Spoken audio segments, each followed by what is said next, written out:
The Quick Access toolbar is in the upper left-hand corner, as you recall.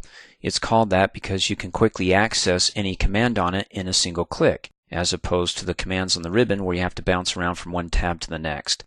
So instead of doing that, I can choose my most favorite commands, add them to the Quick Access toolbar, and I can just access them in a single click. Right now we've got 3 commands by default. When you hover over them, you can see the pop-up. It's the save, then the undo, which we cannot undo because we haven't done anything to undo, and then you've got the redo.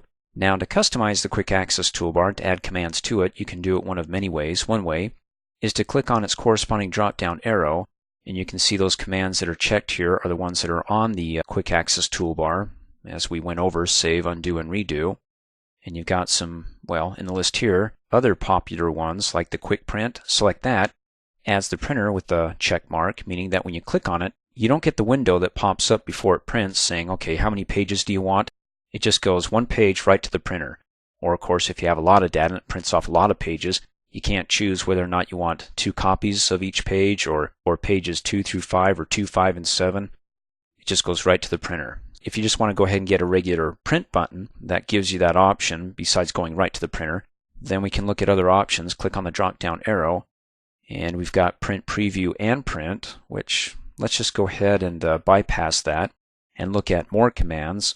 When you click on it, opens up the window, or let me click cancel. You can also right-click on the Quick Access toolbar and go to Customize Quick Access Toolbar. Brings up the same window. So you have a list of more popular commands. You can see down below it's sorted alphabetically, and you can go ahead and scroll through. There's the Quick Print again. We've got Save As, double-click, and it adds it over to the right-hand side to be added to the Quick Access toolbar after we click OK. You can also go ahead and select it and remove it, or come over here, select it again and click Add. Whatever works best for you. Then once you add it to it, you can go ahead and select it and order it by clicking on the Move Up. So now the command is in between Redo and Quick Print, or move it again between Undo and Redo. And if you want more commands than what you see here, click on the drop-down arrow and go to All. And then you can see it's sorted alphabetically, well, starting with the numbers first.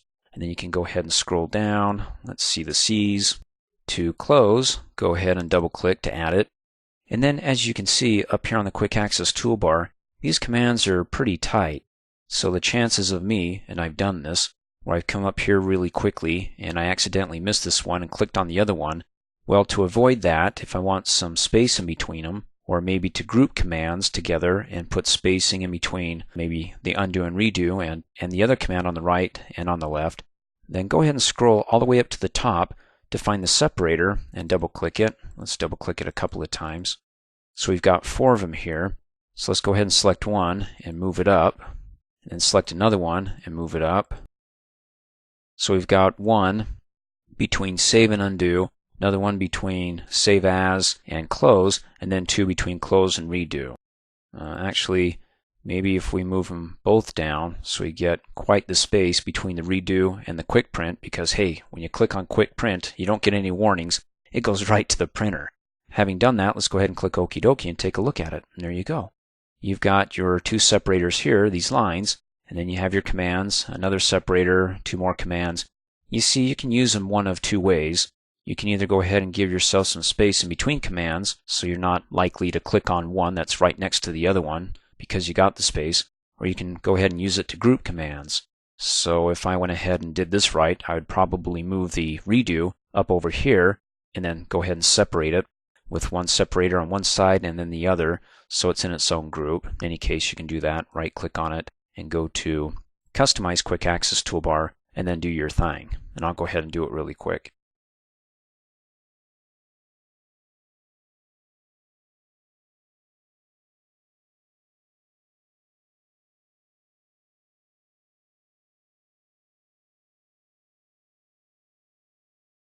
And then click Okie dokie, and well, in any case, there you go.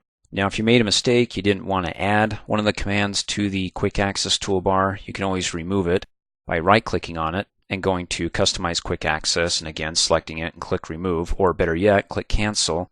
Just right-click and go down to Remove, and right-click, Remove, and anyways, let me go ahead and remove most of these, if not all of them here. I like the Save As, I'll leave that. Another way that you can go ahead and add commands to the Quick Access toolbar, besides going to, well, the customization here, is that, let me click off, you can add them directly from the ribbon, like an individual command, B for bold, go ahead and right click on it and add it to the Quick Access toolbar, and there it is. Or you can add the entire group, so find a blank area within the group and right click and add it to the Quick Access toolbar. And what it does is it picks an icon within that group to represent it. So you can see up here you're thinking, hey, that's the font. If I click on font, it'll give me a color for the font of whatever cell I have selected. No, it just has the font letter A representing this entire group, so when you click on it, it shows you the group.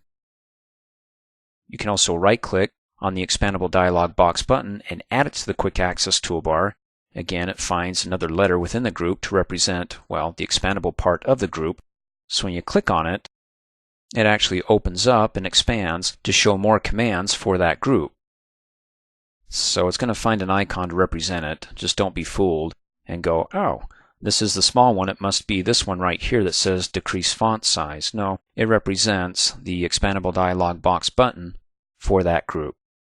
And like I said, let me just right click and clean this up and remove all these commands, except, like I said, I like the Save As. So when I click on it, it executes the command, does a Save As where I can go ahead and if I want to make a copy of it, just give it a new name and then find a place to save it, maybe on the desktop or in a folder, and then click Save, as opposed to clicking on the File tab and going down to Save As.